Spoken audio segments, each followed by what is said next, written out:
ଅଯୋଧ୍ୟା ସହ ନୟାଗଡ଼ ଜିଲ୍ଲାରେ ଫତେଗଡ଼ରେ ରାମମୟ ପରିବେଶ।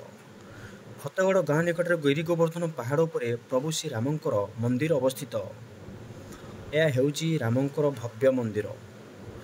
ଏହି ମନ୍ଦିରକୁ ଚର୍ଚ୍ଚାରେ ଏବେ ଭାପୁର ବ୍ଲକର ଫତେଗଡ଼ ଗାଁ। ଦର୍ଶକବନ୍ଧୁ ବଉଳମାଳା ପର୍ବତର ପଥରରେ ନିର୍ମାଣ ହୋଇଛି ମନ୍ଦିର। ମନ୍ଦିରର ଉଚ୍ଚତା ପ୍ରାୟ ରହିଛି 65 ଫୁଟ। ଦର୍ଶକଙ୍କର ବର୍ତ୍ତମାନ ଟୁରିଷ୍ଟ ପ୍ଲେସ୍ ପାଲଟିଛି। ବର୍ତ୍ତମାନ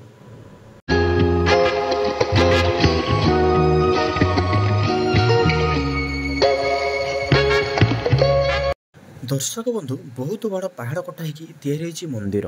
ମନ୍ଦିରର ମ୍ୟାକ୍ସିମମ୍ 1600 ଫୁଟ ଉଚ୍ଚରେ ମନ୍ଦିରଟି ଅବସ୍ଥିତ। ବର୍ତ୍ତମାନ ଏହି ମନ୍ଦିରକୁ ଆମେ ଯିବା ପାଇଁ ହେଲେ ମାନେ 4 ହ୍ୱିଲର ଯାଉଛି, ବାଇକ୍ ଯାଉଛି, ତାପରେ ପାର୍କିଂର ବ୍ୟବସ୍ଥା କରାଯାଇଛି। ବହୁତ ବଡ଼ ଘାଟି ଦେଇକି ଆମେ ଯିବାକୁ ପଡ଼ିଲା ଆମକୁ। ଆଗ ସାମ୍ନା ରହିଲେ ବର୍ତ୍ତମାନ ବାଇକ୍ର ଷ୍ଟାଣ୍ଡ ରହୁଛି, ମାନେ ଗାଡ଼ିର 4 ଚକିଆର ଷ୍ଟାଣ୍ଡ ରହୁଛି। ଏଠି ବହୁତ ବଡ଼ ମାନେ ବଢ଼ିଆ ପାର୍କିଂର ବ୍ୟବସ୍ଥା କରିଛି, ମାନେ ବହୁତ ବଡ଼ ପାର୍କଟି ଅଛି। ଆଉ ଆପଣ ଆସିଲେ ମାନେ ଏଠି ମାନେ ହଜିଯିବେ। ବହୁତ ମାନେ ଟୁରିଷ୍ଟ ପ୍ଲେସ୍, କି ବିନ୍ଦାସ କି ଆନନ୍ଦମୟ ପବନ, ମାନେ ପୁରା ପବନ ପୁରା ମାନେ ଭରପୁର ଶାନ୍ତି ଲାଗୁଛି। ଆପଣ ସେ ଉପରକୁ ଯିବେ ମାନେ ଟୋଟାଲ ପୁରା ଆପଣ ପୁରା ହଜିଯିବେ, ପୁରା ମନମୁଗ୍ଧ, ବିୟୁଟିଫୁଲ୍, ଅତି ସୁନ୍ଦର।